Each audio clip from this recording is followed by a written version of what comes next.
face like that?" the lawyer said, standing behind a hot plate. The coffee line laughed. He never looked up.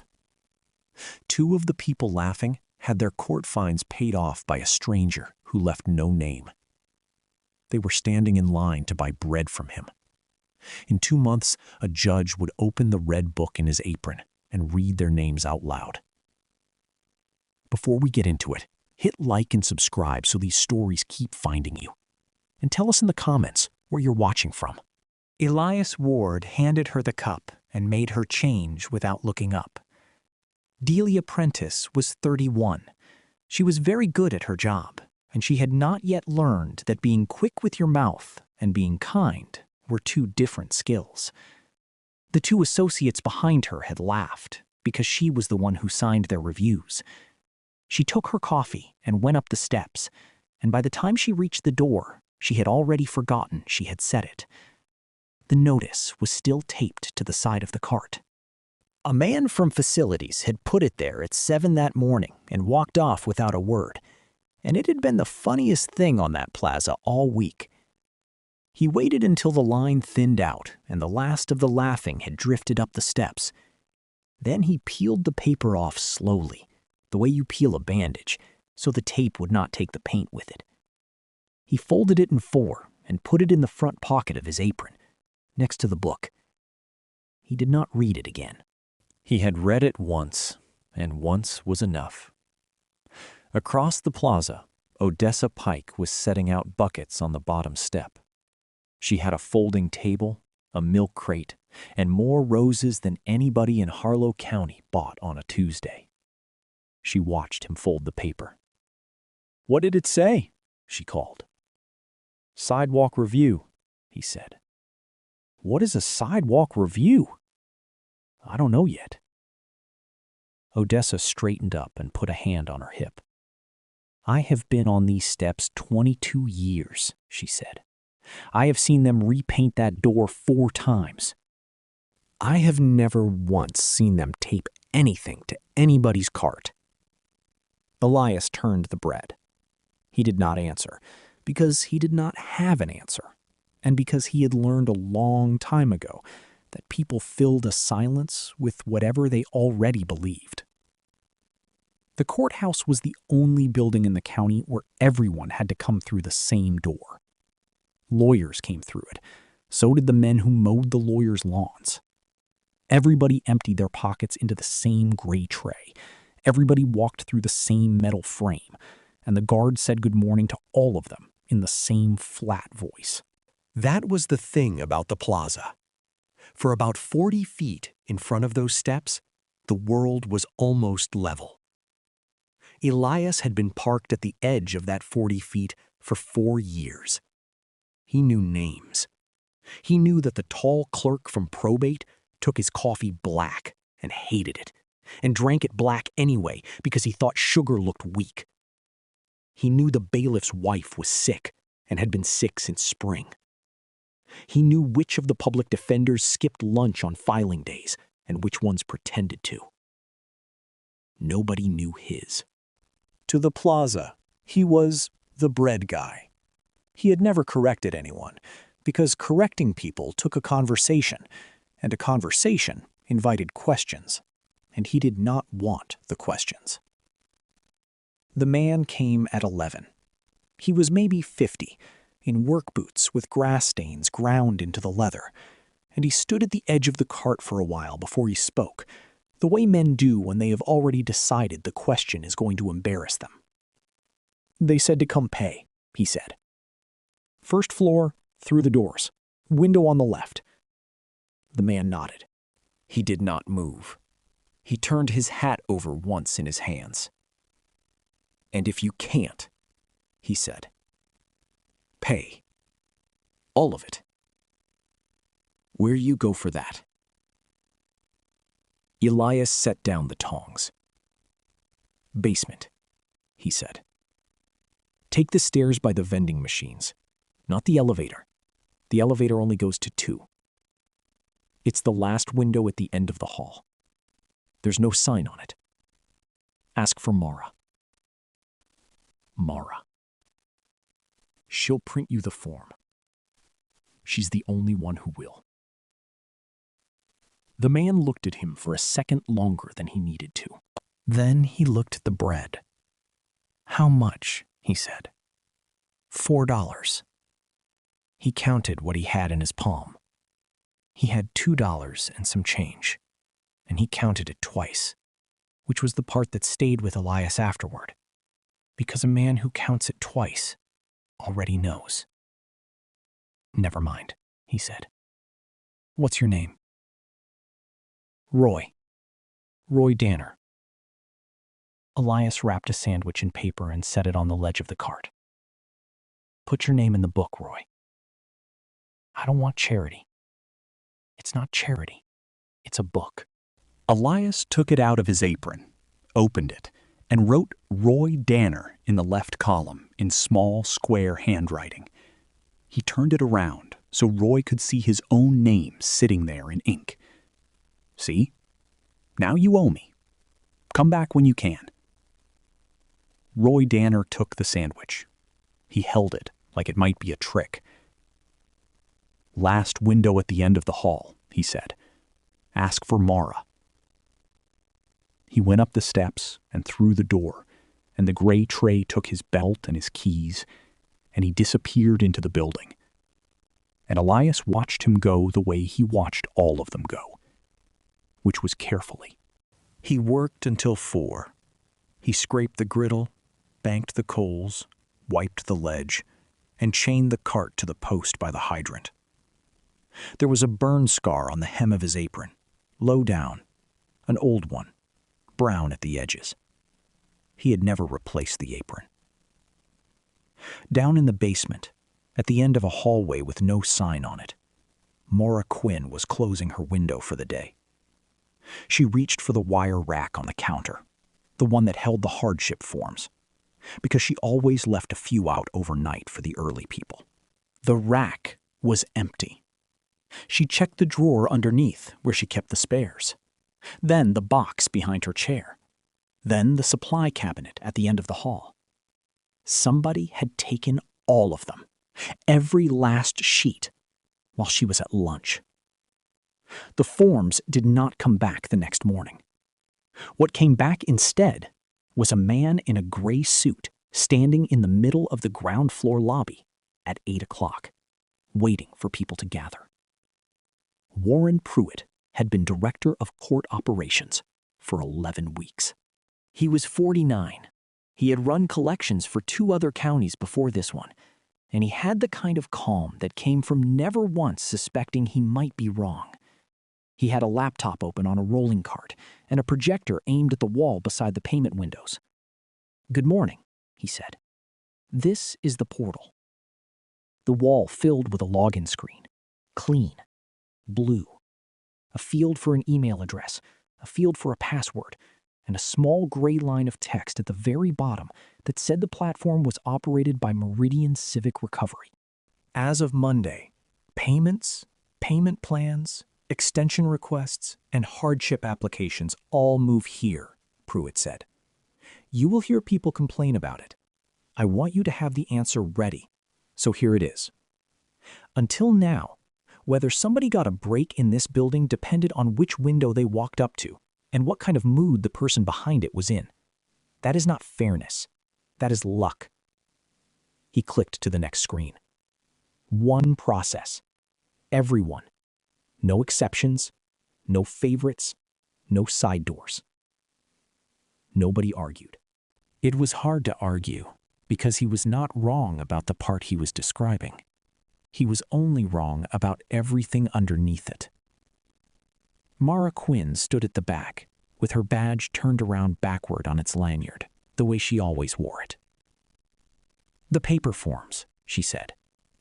Pruitt looked up. "I'm sorry?" "The hardship forms. The rack on my counter. They were gone yesterday." "Printed forms are no longer an official channel," he said pleasantly. "Anything filed on paper has to be keyed in twice, and that is where errors live. There is a card on every counter now with the address. A card with the address. He said it the way you would say something obvious to a child, and then he moved on to the reporting dashboard, and the meeting was over 8 minutes later. Mara went back downstairs. On her counter, where the wire rack had been, somebody had left a small plastic stand holding a stack of business cards. The card had the county seal, and under it, in a font too small for anyone over 60, a web address. She took out her phone and typed it in. Nothing happened. She watched the little wheel turn and turn. She held the phone up near the ceiling tiles. She walked to the end of the hall and back. There was no signal in the basement. There had never been a signal in the basement. It was the only floor in the building where you had to file the thing you could not file. She went up to the first floor, stood by the window in the stairwell, and got it to load. Then the screen asked her to create an account. And to create an account, it wanted an email address, and it wanted her to confirm that email address by clicking a link sent to that email address. She stood there for a moment, thinking about the man in work boots who had come to her window the day before and asked her 3 separate times whether he was signing the right line. At 6 that evening, she stayed late to reconcile the day's receipts, which was not her job, but the clerk who normally did it had a class on Tuesdays, and Mara had never been good at going home. She was scrolling the payment history, looking for a duplicate, when she noticed the line, paid in full, third party. She kept scrolling. There was another one, 11 days earlier. Another, the month before. She widened the date range and went back a year, and they were everywhere, scattered through the record like stitches, 30 or 40 of them, maybe more. Small amounts, nobody famous. Traffic, equipment violations, failure to appear, court costs. Paid in full, third party. Paid in full, third party. She sat back in her chair. It had to be a data entry error, she decided. Somebody had a macro, or a stuck key, or a bad import from the old system. She flagged the date range in a note to herself to ask about it in the morning, and she shut the terminal down, and she went home and worked her shift at the warehouse until midnight. Out on the plaza that same evening, a young woman came down the steps and sat on the second one from the bottom, and cried, with her hand over her mouth so it would not make noise. Elias let her be for a while.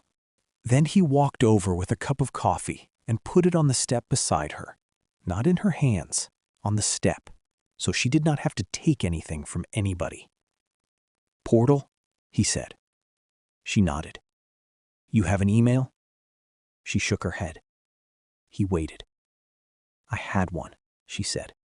"It was on the phone. The phone's gone." "What's your name?" She told him. He asked for her case number, and she read it off the folded paper in her fist, and he wrote both of them down in the small red book. He did not say anything about what he was going to do with it. He never did. Then he took 2 20s out of his apron pocket and folded them into her hand and closed her fingers over them before she could get a word out. "That's for the phone," he said. "Not for them. Get the phone back first." Delia Prentice came out of the building behind them with her coat over her arm and stopped when she saw the book. "That thing is getting fat," she said. "You're going to need a second volume. Honestly, half this county must owe you a sandwich." Elias closed the book.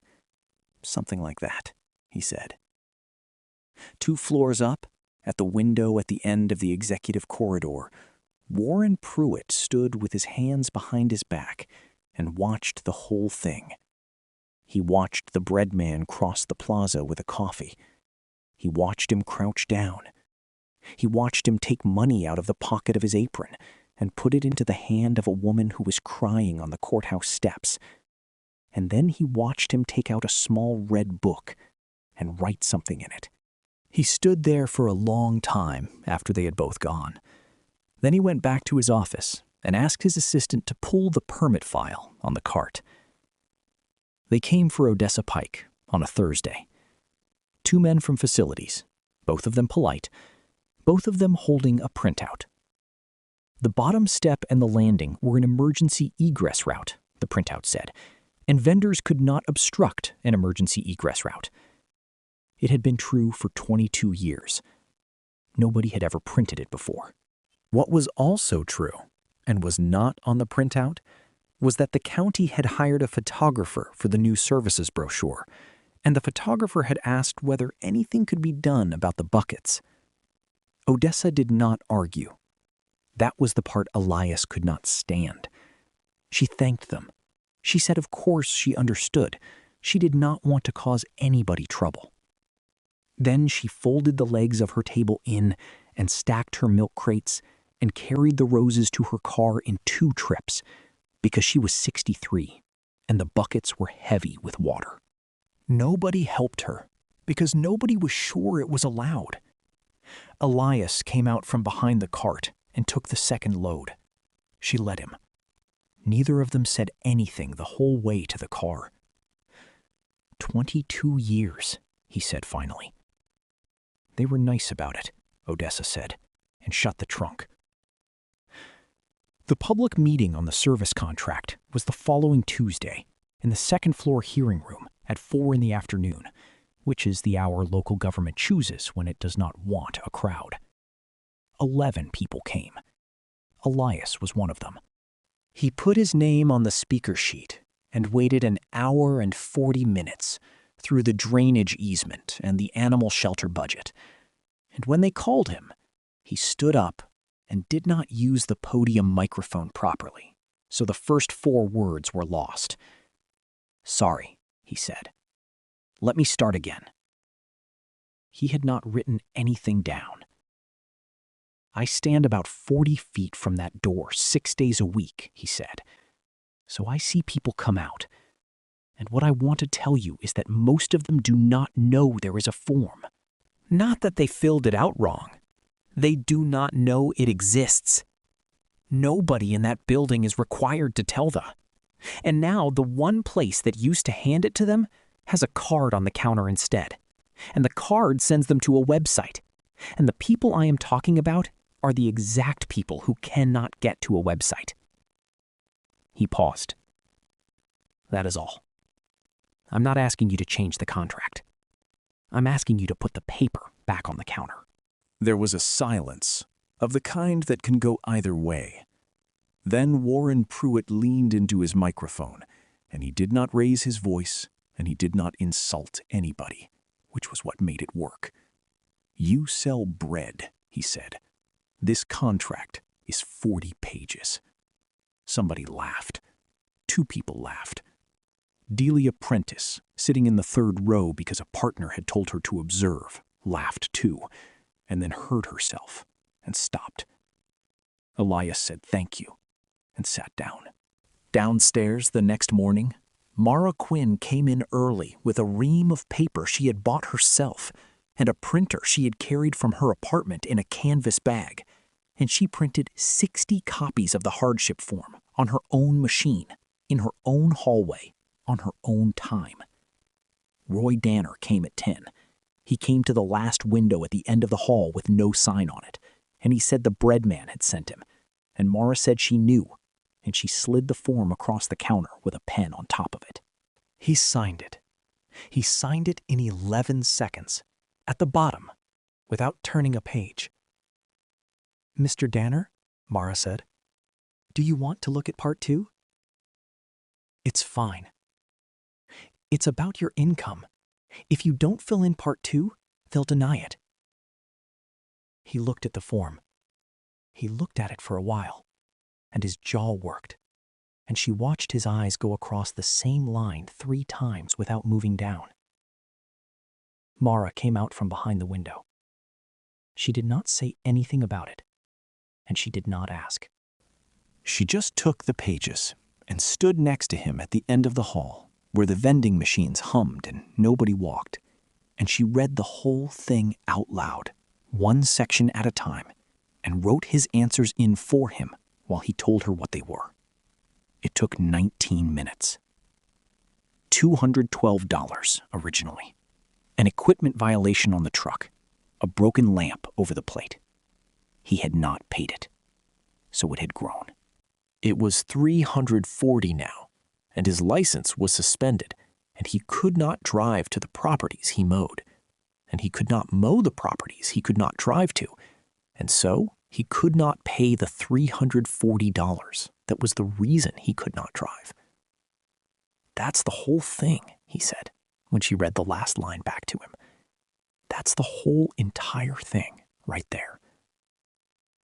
"I know," she said. The written warning came 4 days later. It was 1 page. It said that an employee had used personal equipment to produce and distribute county forms outside the official channel, that this created a record's integrity risk, and that any repetition would be treated as a disciplinary matter. It was signed by her supervisor, who did not look at her when he handed it over. At the bottom, in the reference line, it cited a directive by number. Mara read the number twice. She had worked in that building for 6 years, and she had never seen that directive. She searched the shared drive for it. It was not there. She asked her supervisor where she could read it, and he said he would find out, and he did not find out. That evening, Roy Danner walked across the plaza with an envelope in his hand and stood at the cart until Elias looked up. "They sent me this." Elias wiped his hands on the apron and took it. It was a notice. 30 days. Roy turned his hat over once. "So does this mean I have to go to court?" he said. "Or does it mean I have to pay?" Elias read it again, slowly, hoping he was wrong. It meant both. Roy Danner tried the portal twice. The first time was at the public library on a Saturday, on a computer with a timer in the corner of the screen, counting down his 40 minutes. It wanted an email address. He made one. It sent a link to the email address to confirm the email address, and the link did not arrive while he was sitting there, and his 40 minutes ran out.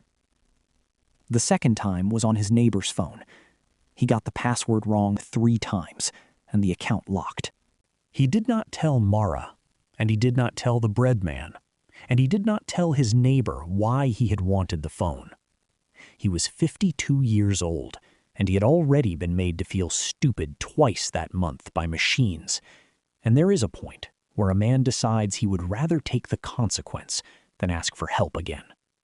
So he went to work. He borrowed a ride from a cousin, and he cut grass for 2 weeks, and he kept the notice folded in the visor of a truck he was not allowed to drive. On the 3rd Tuesday, at 11:30 in the morning, he came back to the plaza to ask one more time. That is the hour when the courthouse empties for lunch. There were maybe 60 people on those steps. Clerks with badges on lanyards, 2 juries let out at the same time. Delia Prentice and her associates coming back with sandwiches from the place on the corner that was not Elias. 2 deputies came out of the door and said his name like a question. Roy stopped. He said yes. He said it politely, the way he said everything. They told him there was a warrant, failure to appear. They were not rough about it, and they were not cruel, and one of them said sorry twice, and it did not matter, because he took Roy's wrists and put them behind his back on the courthouse steps in front of 60 people at lunchtime, and the sound the cuffs made carried all the way across the plaza. Somebody's fork stopped halfway to their mouth. Elias came out from behind the cart. He did not run, and he did not shout. He walked over with his hands still greasy and stood a respectful distance from the deputies, and he said, "How much is the warrant?" "Sir, step back. I'm not touching anybody. How much is it?" One of them checked the tablet. 340. Elias reached into the front pocket of his apron. He carried cash because half his customers did, and he counted it out right there on the lid of the ice chest, in 20s, one at a time, so everyone could see him do it. He squared the stack with 2 fingers, "That's paid," he said. For about 4 seconds, nothing moved on that plaza. Then Warren Pruitt came down the steps. He had a lanyard and a folder, and the unhurried walk of a man who has been told there is a situation. He looked at the money on the ice chest lid. He looked at Roy Danner standing in handcuffs in the sun. He looked at Elias. "That's not how payment is made," he said. "He's standing right there. Payments go through the portal. Then put it through the portal. The portal is down for scheduled maintenance until 2. Pruitt said it without any pleasure at all, which somehow made it worse. "And I do not have the authority to accept currency from a member of the public on a sidewalk. Neither do they. Nobody in this county does." The terrible part was that he was right. That was the thing Elias would think about for months afterward. Not that Pruitt was corrupt, that Pruitt was correct.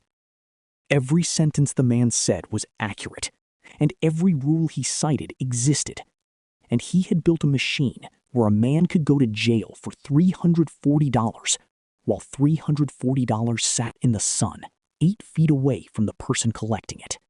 "He'll be arraigned this afternoon or tomorrow," Pruitt said. "He can request a hearing at that time." "He can't read the request." Pruitt paused for half a second. Then he said, "Then someone should help him with that." And he turned around and went back up the steps. They walked Roy to the car. He did not look at anybody, and everybody looked at him. At the door, he turned his head and said, over his shoulder, to nobody in particular, "Somebody tell my cousin about the truck." The door shut. The car pulled out past the hydrant. The money stayed on the lid of the ice chest. Elias did not pick it up. He stood there with the wind moving the corner of the top bill, and Odessa Pike watched him from the parking meter where she now sold her roses. And Delia Prentice stood on the other side of the plaza holding a sandwich she had stopped eating, and she did not turn away, and she did not go inside. The stack sat there for 11 minutes before he put it back in his pocket. Up on the steps, Pruitt's assistant lowered her phone. She had started recording when the deputies came out, the way people do now, without deciding to. "Do you want me to delete that?" she said.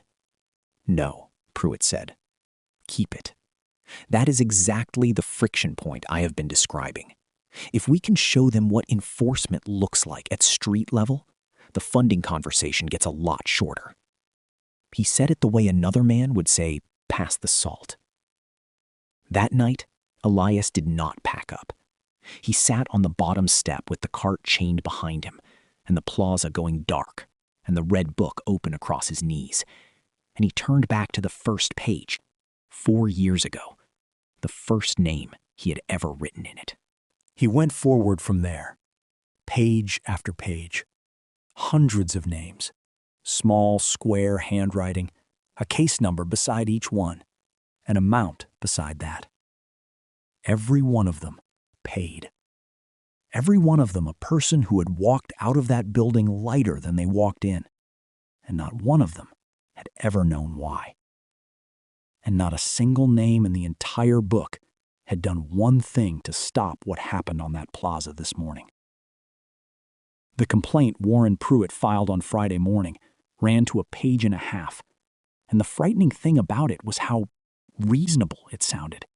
An individual operating a vending cart on county property, it said, had been observed on multiple occasions providing cash to members of the public immediately outside the courthouse and recording those transactions in a private ledger. The recipients were persons with active financial obligations to the court. The individual maintained a written record of names, case numbers, and amounts. In the absence of a lending license, and given the proximity to the court and the vulnerability of the population involved, the matter warranted review. Every sentence in it was a true observation. Every sentence in it was wrong. 2 deputies came at 11. They were apologetic. They had a form. They asked him to produce the ledger, and Elias reached into the front pocket of his apron and handed it over without a word. They put it in a clear plastic bag and wrote a number on the tag with a marker. They gave him the yellow copy of the receipt and asked him to sign the white one. He signed it. "You want to say anything?" one of them asked. He looked genuinely uncomfortable. "For the report." "No." Odessa Pike had come across from the parking meter, and she waited until they were gone. "Why in God's name did you not say one word?" she said. "You could have told them what that book is in about 9 seconds. "Because anything I say now is a statement," Elias said. "And a statement in 9 seconds is a statement I never get back." She looked at him for a long moment. "How does a man who sells bread know a thing like that?" He did not answer that either. The vending permit came back suspended that afternoon, pending review. A citation was issued for operating without a valid permit, and there was a line at the bottom of the notice, added by hand, that said the permit holder was not to occupy the plaza pending disposition of the matter. So at 3:30, in front of everybody, Elias unchained the cart from the post by the hydrant and pushed it off the plaza by hand. It was heavy. It was built to be towed, not pushed. He got it moving with his shoulder against the handle and the front wheel fighting him the whole way. And the plaza went quiet in sections as he passed, the way a room goes quiet when somebody is being walked out of it. At the corner, one of the deputies who had taken the book caught up with him. "Let me get the front," he said. "You'll get written up." "Probably." They took it up 9th Street together, 3 blocks, past the bail bonds place and the closed florist and the parking deck. Neither of them said anything the whole way. At the loading gate, the deputy set the front down, straightened up, and looked at the sidewalk for a second. "For what it's worth," he said, "I read the first page before we bagged it." Then he went back toward the courthouse. Elias stood there with his hand still on the handle. Behind him, the whole plaza had watched every step of it, and nobody had laughed this time, which was almost worse. Mara Quinn was suspended the same day. The reason on the letter was unauthorized access and disclosure of records. What had actually happened was that Meridian Civic Recovery had flagged a query. A county employee outside the finance role had pulled a 12-month transaction report and had been asking, in writing on the internal system, about a category of payment she had no business asking about. They did not let her clear her desk. A man from security walked beside her to the elevator, and up and across the lobby and out the front door. And he apologized the entire way, and she thanked him, because none of it was his fault either. She stood on the sidewalk in the cold for about 2 minutes. Then she turned around and walked back. She went up the steps and got in the public line behind a man with a folder and a woman holding a summons, and she put her keys and her phone in the gray tray, and she walked through the metal frame, and the guard said good morning to her in the same flat voice he used for everybody, and did not seem to notice that she had come out of that same door 8 minutes earlier with an escort. At the front counter, she asked for a public records request form. The clerk was somebody she had eaten lunch with maybe 50 times. "Mara?" "I'm here as a member of the public," Mara said. "You have to take it." The clerk took it. She wrote it out carefully because she had spent 6 years watching people lose things on technicalities. All directives issued by the Office of Court Operations concerning the availability, distribution, or format of hardship and fee waiver applications. All contracts, amendments, and addenda between the county and Meridian Civic Recovery. A date range that began 2 weeks before Warren Pruitt started and ended that morning. She dated it, signed it, and got a stamped copy for herself. Then, because she was already inside, and because a member of the public is allowed to do this, She went to the terminal in the records room that anybody can use, and she typed in the first case number she remembered from the flagged report. Paid in full. Third party. She clicked the third party. 9th Street Trust. She had never heard of it. It was not a bank. It was not a bail company. It was not one of the church funds. She searched the clerk's own filings, and there it was, registered years ago, a single page, and attached to it a signature card. And on the signature card there was one signature, and one signature only. No company behind it, no board, no agent for service with a law firm's name on it. One person, with authority to move everything in that account. And the signature was a single fast stroke of black ink that she could not read, no matter how long she looked at it. She printed the page, and she paid the copy fee out of her own pocket, because she was a member of the public now. The records packet came 4 days before the hearing. It arrived in a brown envelope with the county seal, and she opened it on the floor of her apartment because she did not own a table big enough. The first thing she found was the directive, the number from her written warning, the one that was not on the shared drive, the one nobody could tell her where to read. 2 paragraphs. All printed hardship and fee waiver applications are to be removed from public counters. All inquiries are to be directed to the online portal.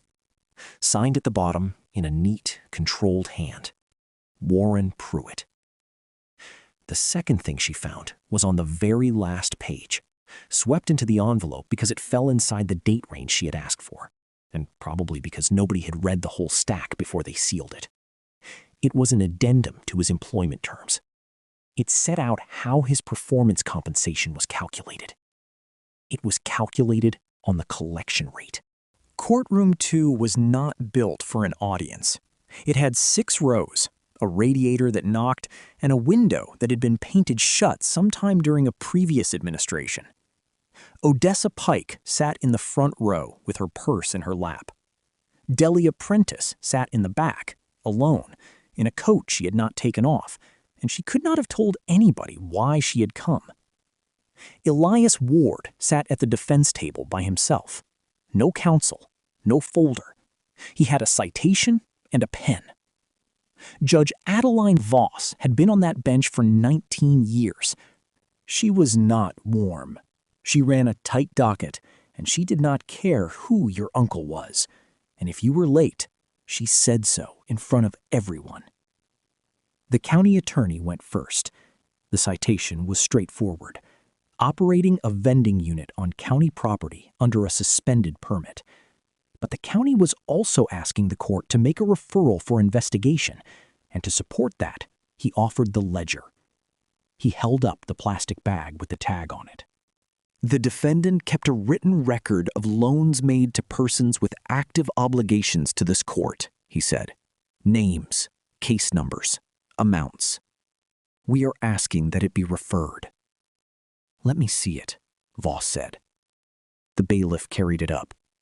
She took the book out of the bag and put on her glasses and turned pages for what felt to everyone in that room like a very long time. Counselor, she said. There were 3 columns. Yes, Your Honor. Name, case number, amount. What is the 4th? He came forward and looked. There was a narrow ruled column on the right side of the page, drawn in by hand, with a heading in small square handwriting. Received, he said. Received, she repeated. So that is what came back in. That is our understanding. Judge Voss turned to the front of the book, then to the middle, then to the last written page.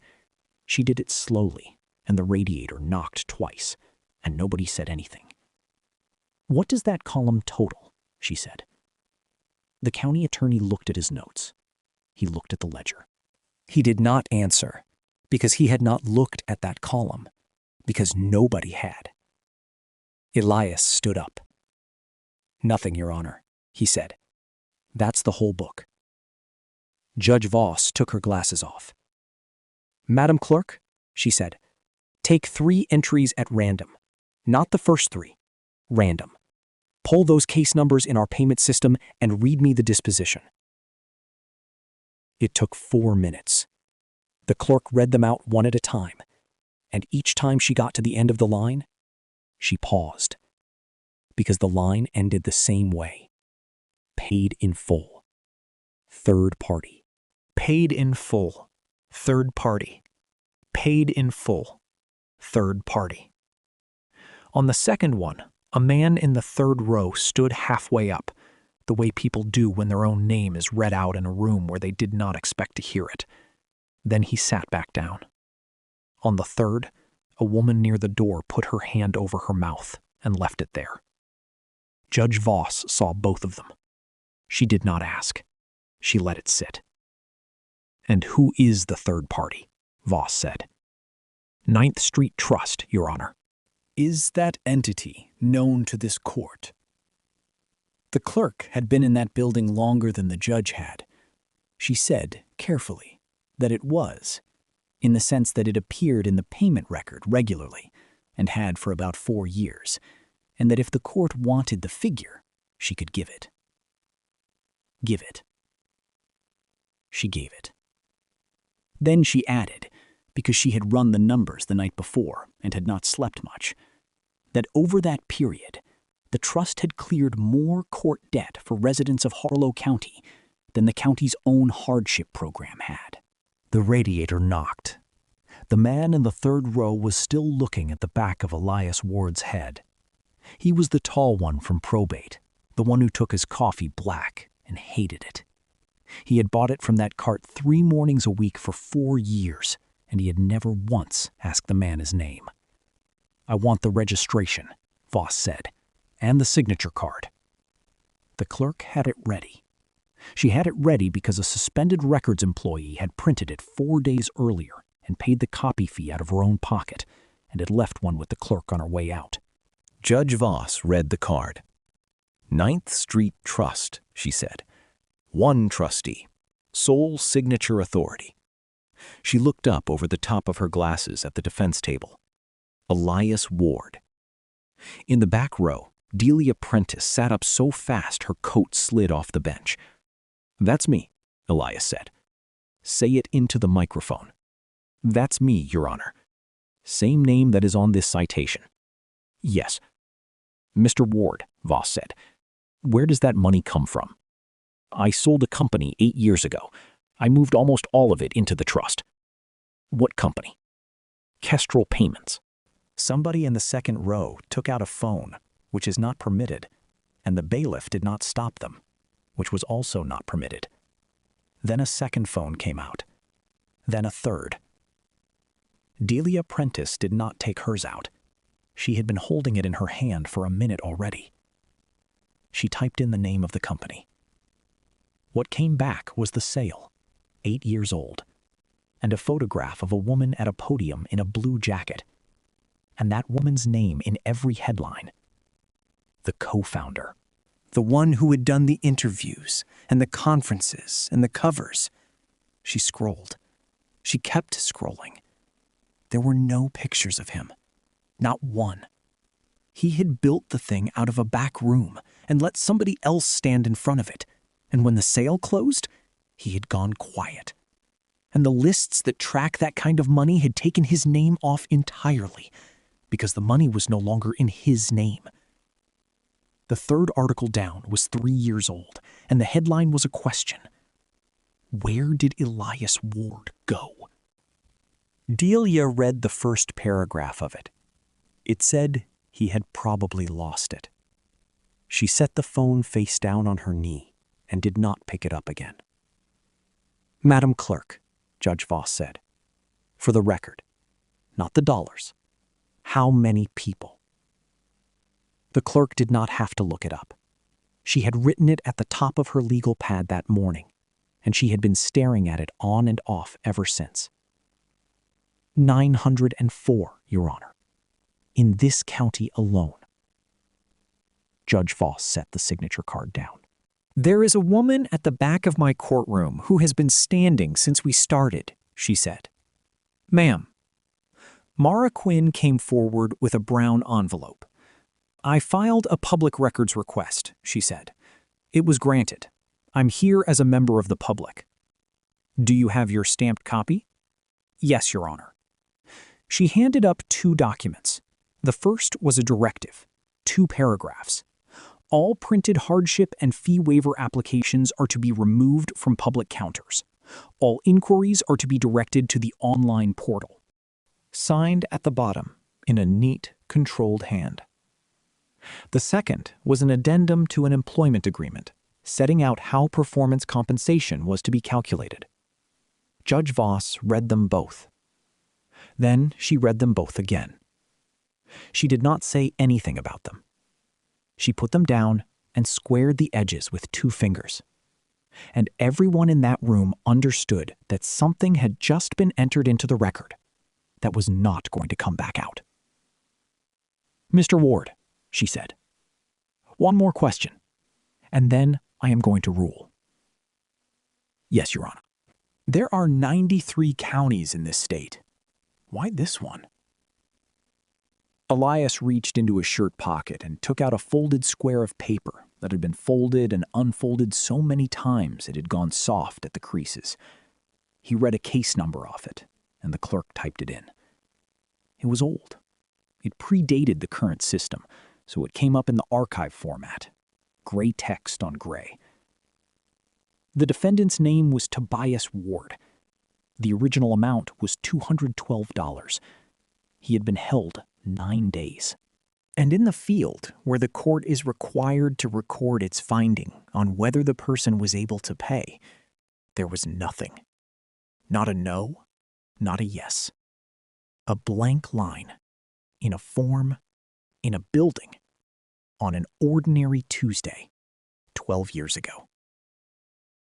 Judge Voss looked at that blank line for a long moment. She had been on this bench for 19 years, and 12 years ago, she had been sitting exactly where she was sitting now. "The citation is dismissed," she said. "The referral request is denied. The ledger is returned to Mr. Ward." Then she did not adjourn. "Madam Clerk," she said, "pull every case in this county with a bench warrant issued for failure to appear since the date that portal policy took effect. All of them. I want the number before I leave this room." The clerk typed for 6 minutes while nobody moved. Then she looked up. 61, Your Honor." Judge Voss vacated all 61 of them. She did it from the bench that same week in one sitting, and she set every single case for a new review. And she said one thing on the record that the local paper printed the next morning, and that people in that county repeated to each other for a long time afterward. "Before this court puts a person in a cell for not paying," she said, "it is required to ask that person why they did not pay. That has been the law since long before I sat down here. It is not a courtesy. It is a step. And we skipped it. And I signed the paper that skipped it." Roy Danner came out on the 4th day. There was no crowd. There was no camera. There was a chain-link gate and a plastic bag with his belt and his wallet and the folded notice from his visor, and Odessa Pike waiting in a borrowed pickup with the heater going because it had turned cold. The surcharge was canceled. The failure to appear was struck. The suspension came off his license in 11 days, and he went back to cutting grass in the 2nd week of the month. And the first thing he did with the first money he made was pay his cousin for the gas. Nobody gave Roy Danner anything. That is important, and it is the part people got wrong when they told the story later. He was not rescued, and he was not rewarded. He was given back exactly what had been taken off him, and nothing more. and it had cost 4 days of his life and a job he almost did not get back to get it. The public hearing on the Meridian contract was held in the same second-floor room where 11 people had once shown up to talk about drainage easements. This time, there were not enough chairs. 4 employees from the Office of Court Operations testified. Not one of them accused Warren Pruitt of anything. Not one of them raised their voice or called him a name. They simply described in order what they had been asked to do. A woman from the payment window said she had been instructed to answer questions about hardship applications with the sentence, "That information is available on the portal," and to use that sentence exactly and not to add anything to it. A supervisor said the collection rate was reviewed every Monday and that the review was the first item on the agenda every Monday. The young man from intake was 24, and it was the first time he had ever spoken into a microphone. He said he had asked twice, in writing, whether they could keep a small stack of paper forms behind the counter for the people who could not use the portal. Somebody on the panel asked what the answer had been. There wasn't one, he said. Either time? Either time. Do you still have the emails? He said he did. He said he had printed them both the night he sent the second one and had kept them in his locker ever since, and that he could not have explained at the time why he did that. He thought now that he had known. Warren Pruitt was sitting in the second row with his hands folded. He did not object, and he did not write anything down. He looked at the back of that young man's head with an expression that 3 different people in the room described 3 different ways afterward. And the only thing any of them agreed on was that it was not anger. The last one said she had printed the friction point slide herself. It took under an hour. When it was over, nobody applauded. Because there was nothing to applaud. The State Association of Court Administrators withdrew his invitation to give the opening address at their spring conference. They did it by email, in 3 sentences, and they did not say why. That was the one that landed. Warren Pruitt had never wanted money the way other men want money. He wanted to be the person other counties called. He wanted to stand at the front of a ballroom and explain how it was done. He had built the whole thing so that he could stand in that ballroom. And the ballroom was the thing they took. He resigned 8 days later. He carried his own box out. Nobody offered to help him, and he did not ask. He came down the steps with a monitor stand and a coffee mug and a framed certificate wedged in sideways. And at the bottom of the steps, the door to the parking side stuck, the way it had stuck for years, and his hands were full. Odessa Pike put down her bucket and opened it for him. She did not say anything. She had spent 22 years on those steps, and she had opened that door for hundreds of people. And she was not going to start deciding who deserved it now. Warren Pruitt stopped for half a second. He looked at her. He gave a small nod, the kind you give when you have run out of sentences. Then he went to his car. Delia Prentice found the cart on 9th Street 2 days after the hearing, in the spot where the sidewalk widens by the parking deck. Because the permit was still in review, and the plaza was still off limits. She stood there for a while, with her hands in her coat pockets. "I've been trying to figure out how to say this since Thursday," she said, "and everything I come up with sounds like a deposition." "You don't have to say it. I know. That's worse." She looked at the griddle instead of at him. "I have a good salary, and I bill $400 an hour to a company that makes garage door openers. I want to work for the trust. I'll take whatever it pays. I'm not being noble. I just cannot sit in that office anymore." Elias turned the bread. "No," he said. She blinked. "There are people going through that metal detector every single morning," he said. and about half of them are walking in there with nobody standing next to them. Not one person. They sit in that hallway all day, trying to figure out which line is theirs. He looked up. You already have the license. You already have the parking pass. You're already in the building. Start there. That's not a job. No, he agreed. It's Tuesday mornings. She was quiet for a second. That's a very annoying answer, she said. I know. They gave him the book back on a Friday, in the plastic bag, with the evidence tag still stapled through the corner. He could have cut the tag off. He had scissors in the cart. He looked at it for a while, and then he put the book back in the front pocket of his apron, with the tag still on it, where it caught on the fabric every time he took it out, which was the point. The story ran in the paper on Saturday morning. By Saturday afternoon, it had been picked up statewide. And the registration page for 9th Street Trust is a public document with a mailing address and an email address printed on it, because that is what the law requires. 400 applications came in the first 6 hours. By Sunday morning, it was over 2,000, and they were still arriving. And Elias sat in a rented room above a hardware store with his laptop open and the messages loading in blocks of 50, and understood, finally and completely, what he had actually lost that week. It was not his privacy.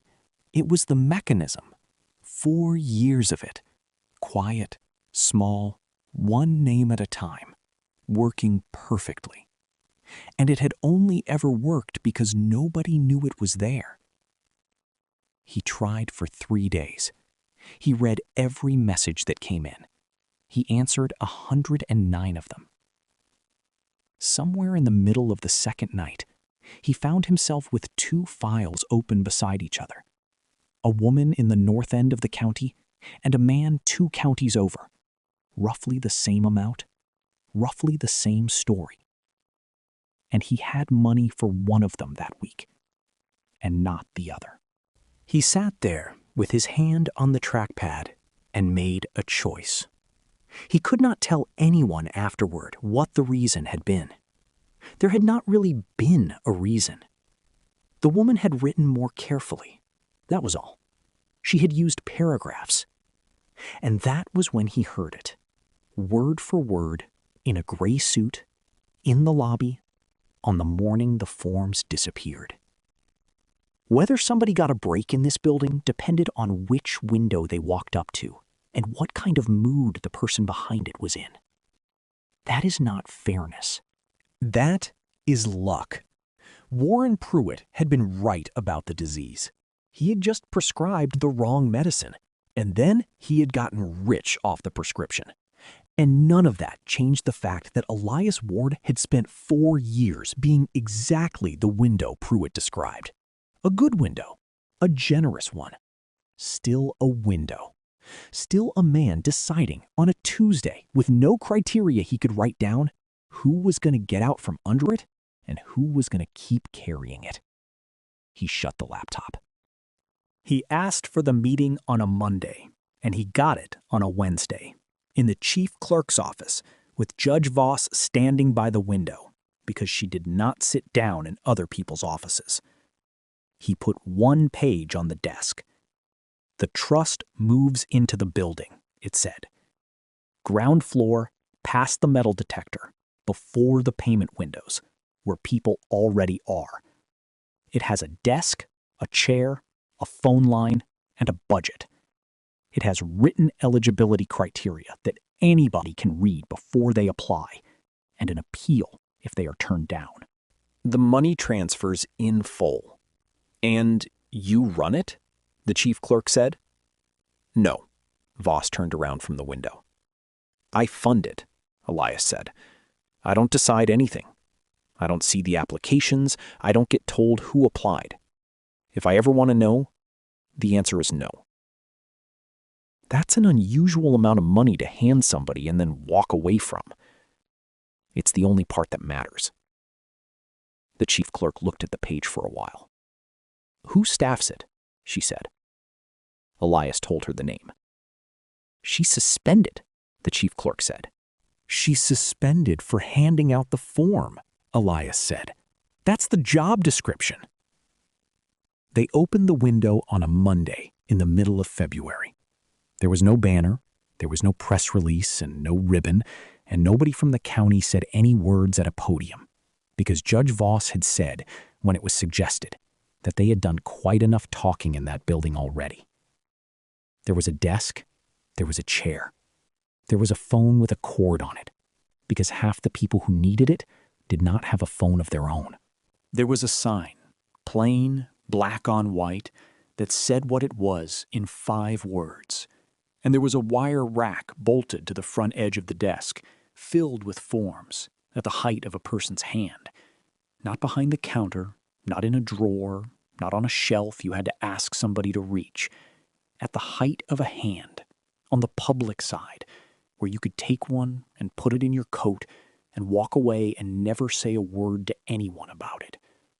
That was the whole thing. That was every part of it. Roy Danner was first in line. He did not need anything. His license was back, and his fine was gone, and he had work through the spring. He stood in that line for 20 minutes with his hat in his hands, and when he got to the front, Mara asked him what she could help him with, and he said nothing at all, ma'am. And he took a form off the rack anyway and folded it into his shirt pocket. "I just wanted to stand in it once," he said, "when I wasn't scared." Delia Prentice was there on the second morning, in the waiting chairs by the wall, sitting next to a man in a windbreaker who was holding a summons. She was writing on a legal pad. Neither she nor Elias mentioned it, that day or any day after. At the end of the first week, Mara found him out on the plaza, where the permit had finally come back and the cart was chained to the post by the hydrant again.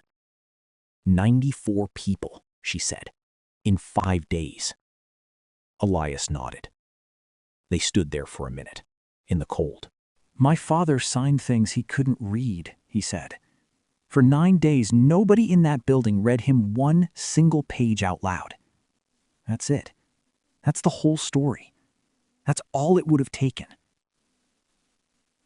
Mara looked at the door of the courthouse, and at the gray tray, and at the guard saying good morning to everybody in the same flat voice. "Then I'll read them out loud," she said. "Every one. Every time." That was the entire conversation. Neither of them said anything else about it, then or later. And whatever else was there between them was allowed to take its time, the way things do when both people have decided they are not going anywhere. The next morning, he got there before the sun was properly up. The plaza was empty. The steam came off the griddle straight up into the cold. He tied on the apron with the burn on the hem, the way he had every morning for 4 years, and he set out the paper and the tongs and the coffee and the small red book with the evidence tag still stapled through the corner of the cover. Then he took a stack of forms out of the cart and set them on the corner of the counter, next to the napkins. A man came across the plaza with his collar up, on his way to the door. He slowed down. He looked at the stack for a second, and then he took one, and he folded it into his jacket, and he kept walking. He did not ask anybody's permission. He did not have to say what it was for. He did not thank anyone, and there was nobody to thank. Elias never looked up. He reached down with one hand and turned a piece of bread on the griddle. If somebody was decent to you once, back when you had nothing to give them in return, we would love to hear about them. Leave their name down in the comments, and stay with us for the next one.